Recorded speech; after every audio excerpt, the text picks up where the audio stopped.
मध्य प्रदेश शासन द्वारा आज अपना बजट पेश किया गया है। इन बजटों में आपको क्या खास नज़र आया और क्या कहना चाहेंगे इस विषय में? इस शासन पे कोई टैक्स नहीं लगाया गया, इसका स्वागत है। लेकिन पहले से इतने टैक्स थे तो टैक्स लगाए कैसे जाते, ये आगामी चुनाव को रख करके ये बजट बनाए गए हैं। बात की गई है, सबसे बड़ी बात थी सीएम राइजिंग स्कूल की, कितनी स्कूलें खुलेंगी। मैं माननीय शिवराज जी को कहना चाहता हूं कि जो शासन की पहले से स्कूलें खुली हैं, इतनी बिल्डिंगें बनी हुई हैं, उनके पढ़ाई का स्तर ये हो गया है कि घर में बर्तन मांजने वाले भी अपने बच्चे को सरकारी स्कूल में नहीं भेजना चाहती है। तो इसकी व्यवस्था सुधारें। वो क्यों नहीं भेजना चाहती है कि वहाँ पे जो टीचर्स हैं, आज उनको बहुत से टीचर्स को अपना खुद का नाम लिखना नहीं आता है। इस आरक्षण की वजह से ये स्थिति हो गई हमारे शिक्षा की। तो हमारे देश का क्या होगा, ये शिक्षा की व्यवस्था को देखते हुए मैं कहना चाहता हूँ कि ऐसी व्यवस्थाओं पे आप उनको सारी व्यवस्था दे दीजिए, पढ़ने की, लिखने की, खाना पीना, घर द्वार सब दे दीजिए। लेकिन जो भी शिक्षक बने इस देश और प्रदेश में, तो वो एग्ज़ाम दे करके आए, तभी वो आने वाली पीढ़ी को शिक्षा दे पाएगा और हमारा प्रदेश और देश आगे बढ़ेगा। हमारी नींव खत्म की जा रही है। नंबर 2, सभी विभाग की बात की गई, शिक्षा में शिक्षकों की भर्ती की बात की जा रही है।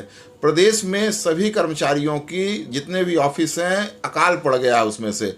आप जहाँ पे 100 पटवारी होने चाहिए, वहाँ पे 30 पटवारी से काम चलाया जा रहा है। पुलिस जहाँ पे बल होना चाहिए, 30 बल होना चाहिए, 10 बलों से काम चलाया जा रहा है। थानों का कैसे काम होगा?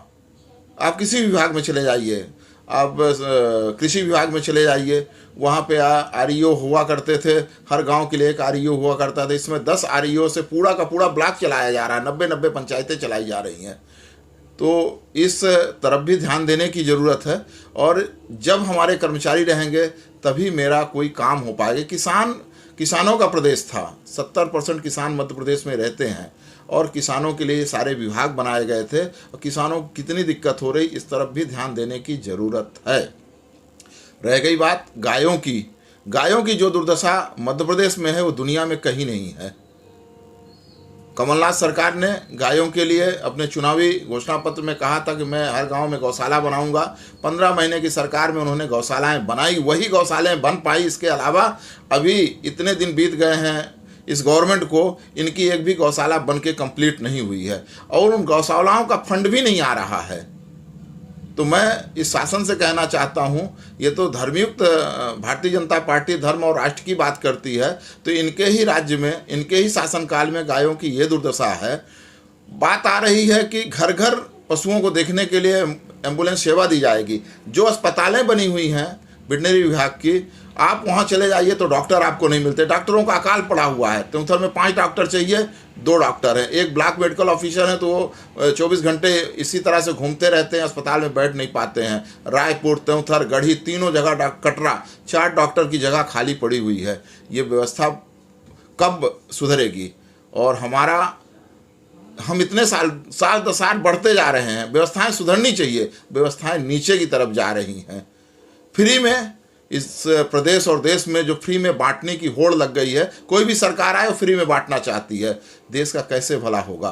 पत्रकार जी, आपके माध्यम से कहना चाहता हूं, जिस देश में, जिस राज्य में फ्री का अन्न, फ्री का पैसा दिया जाएगा, वो प्रदेश का नागरिक कभी उन्नत नहीं कर सकता है, वो विकलांग हो जाएगा प्रदेश।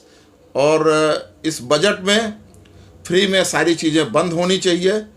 सारी जो नौकरियां हैं, वो आने वाली जो बेरोजगारों की एक बड़ी सी लंबी फहरिस्त है, आज वो सुसाइड करने के लिए तैयार हो रहे हैं। उन्हें नौकरी का अवसर मिलना चाहिए और कुशासन ना हो करके सुशासन की तरफ चलना चाहिए। यही इस बजट में हमारी मांग है। और बजट कहीं ना कहीं ये दिशा विहीन बजट है। इस बजट में दिशा नहीं है, दिशा होनी चाहिए। जब दिशा होगी तभी बजट अच्छा होगा।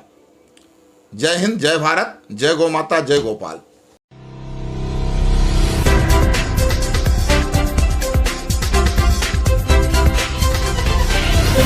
आप देख रहे हैं जनमंच न्यूज, जन जन की आवाज।